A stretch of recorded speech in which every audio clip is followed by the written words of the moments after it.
tanyakan ataupun juga kita mendapatkan perspektif lebih lanjut selepas insiden kericuhan pertandingan sepak bola Arema versus Persebaya di Stadion Kanjuruhan Malang Jawa Timur ini. Dan sudah bergabung Akmal Maharli, koordinator Save Our Soccer. Mas Akmal, selamat pagi Mas. Selamat pagi, salam olahraga, salam duka untuk sepak bola Indonesia.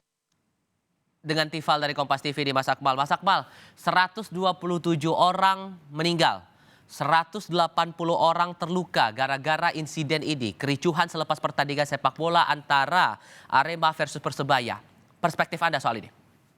Ya, ini tragedi terbesar sepanjang sejarah sepak bola Indonesia, di mana kita harus kehilangan 127 nyawa di Stadion Kanjuruhan. Dan kalau kita bicara dalam perspektif sejarah sepak bola, ini merupakan tragedi yang terbesar. Ada tanggal 29 Mei 1985, itu tragedi Heysel, pertandingan antara Juventus melawan Liverpool, di mana korban jiwa ketika itu berjumlah 39 orang. Kemudian saat itu 31 Mei 1985, UEFA kemudian mengeluarkan sanksi berat kepada sepak bola Inggris untuk tidak bisa mengikuti pertandingan sepak bola selama 5 tahun.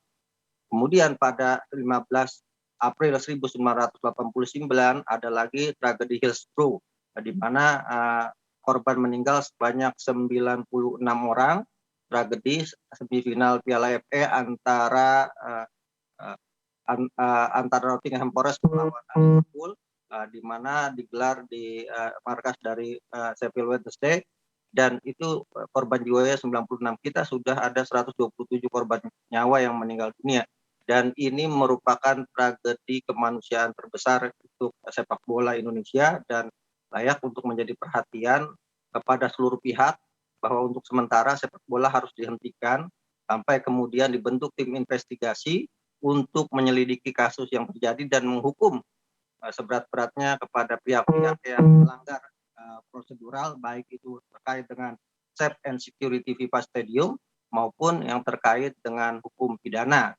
Kenapa? Karena di Safety and Security Stadium aturan FIFA itu di pasal 19 poin B disebutkan bahwa senjata dan juga gas air mata tidak boleh masuk ke dalam lapangan sepak bola untuk pengamanan pertandingan.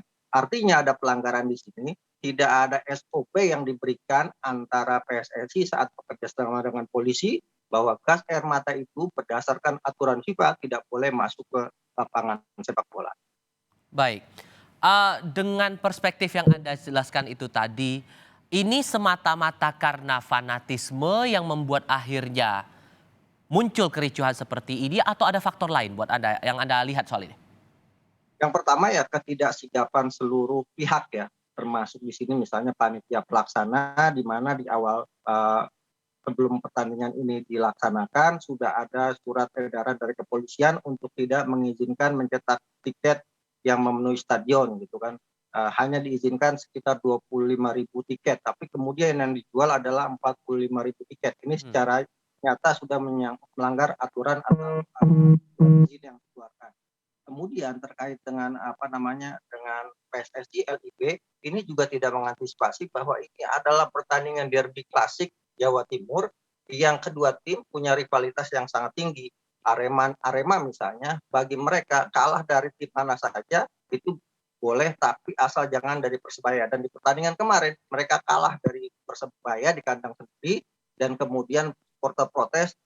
Yang salahnya tidak diantisipasi adalah supporter masuk ke lapangan, kemudian terjadi chaos dengan pihak keamanan yang jumlahnya tidak begitu banyak, sehingga kemudian pihak keamanan tidak punya cara lain selain untuk menembakkan gas air mata. Nah, problem pertama yang terjadi di lapangan itu adalah penembakan gas air mata ke arah tribun penonton, yang kemudian inilah penyebab banyaknya korban yang meninggal karena situasi berdesak-desakan, ada yang terinjak-injak, kemudian ada yang sesak napas dan sebagainya, sehingga kemudian tidak bisa diantisipasi dengan baik, yang pada akhirnya ini yang jadi penyebab atau pemicu utama tumbal nyawa sebanyak 127 di Stadion Kanjuruhan. Dan ini akan menjadi perhatian serius dunia, termasuk FIFA misalnya, apalagi kita akan menggelar Piala Dunia U20 pada 2023. bukan mustahil kalau ini tidak disikapi secara serius oleh stakeholder sepak bola Indonesia, PSSI, pemerintah, kepolisian, bukan mustahil misalnya FIFA mengevaluasi keputusannya untuk Indonesia sebagai tuan rumah Piala Dunia U20 pada 2023. Jadi menurut Anda dengan insiden di kelas pertandingan nasional seperti ini saja bisa berimbas untuk kondisi kita di pertandingan dengan skala yang lebih besar lagi, begitu? Betul, apalagi ini kan terjadi di lapangan gitu kan, di mana bisa terlihat jelas bahwa pihak Panpel tidak siap, pihak keamanan tidak siap, regulasi tentang pelaksanaan pertandingan sepak bola juga tidak disosialisasi.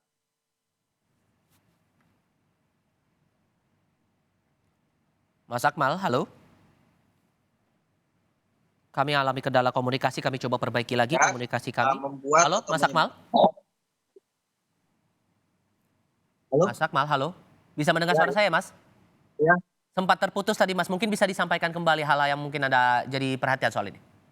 ya, yang menjadi perhatian adalah bahwa ini kejadian terjadi di lapangan dan saat masih dalam situasi pertandingan. Artinya pihak Panpel tidak siap dalam mengantisipasi kasus ini. Pihak PSSI juga hilaf tidak mensosialisasikan aturan-aturan pertandingan sepak bola, bahwa pertandingan sepak bola itu berbeda dengan demonstrasi gitu kan, dalam penanganan kasus apabila terjadi chaos di lapangan.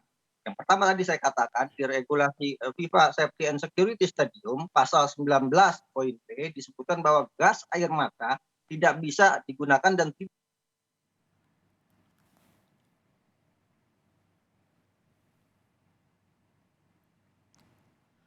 Kita coba perbaiki komunikasinya kembali dengan Akmal Baharli, Koordinator Save Our Soccer. Tadi sudah menyampaikan beberapa perspektif kepada kita soal kericuhan yang terjadi selepas pertandingan sepak bola antara Arema versus Persebaya Surabaya. Sambil kami perbaiki komunikasi kami sampaikan kembali informasi ya saudara terkait dengan kericuhan selepas pertandingan sepak bola Arema versus Persebaya. Saudara, 5 kendaraan polisi dirusak dan dibakar saat ricuh di Stadion Kanjuruhan pasca laga Arema versus Persebaya. Kondisi di stadion saat ini sudah kondusif. 3 kendaraan polisi dibakar dan 2 unit dirusak. 5 kendaraan itu berada di dalam dan luar Stadion Kanjuruhan, Kabupaten Malang, Jawa Timur. Hingga saat ini kendaraan belum dipindahkan. Sementara kondisi stadion sudah sepi dan kondusif. Penjagaan ketat dilakukan TNI Polri dan lampu dalam stadion sudah dipadamkan.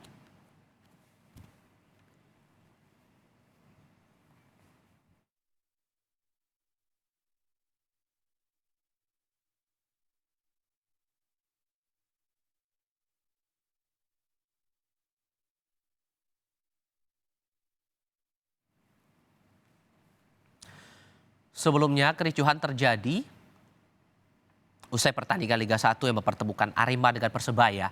Akibatnya sejumlah supporter mengalami luka-luka. Kericuhan diduga terjadi karena supporter Arema kecewa atas kekalahan yang dialami Arema dari Persebaya pada laga lanjutan Liga 1 yang digelar di Stadion Kanjuruhan Malang pada Sabtu malam. Kericuhan yang berawal dari dalam stadion kemudian berlanjut hingga luar stadion.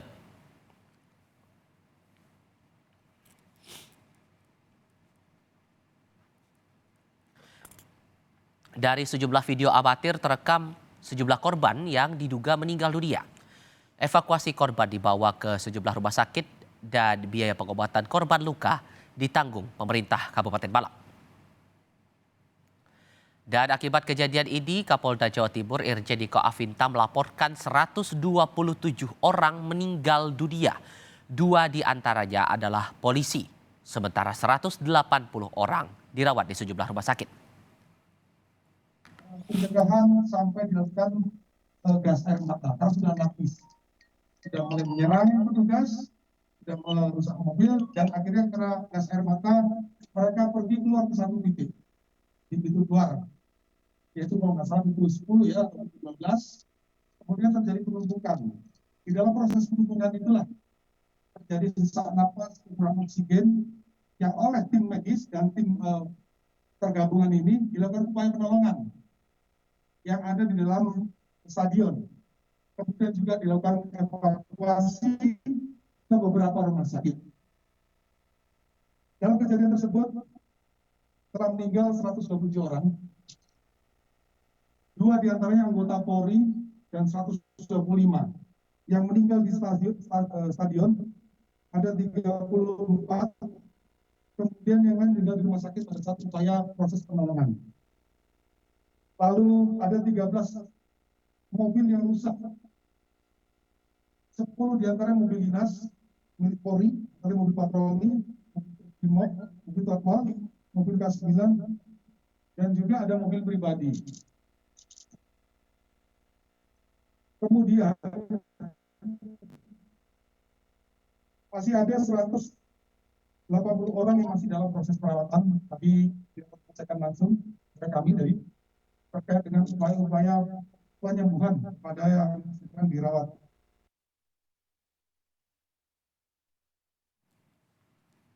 Laporan langsung terkait kondisi terkini di Malang, Jawa Timur dan wawancara kami dengan Akmal Maharli untuk menggali perspektif soal kericuhan pasca pertandingan sepak bola Arema versus Persebaya ini masih akan kami lanjutkan dalam Breaking News selepas jeda berikut ini.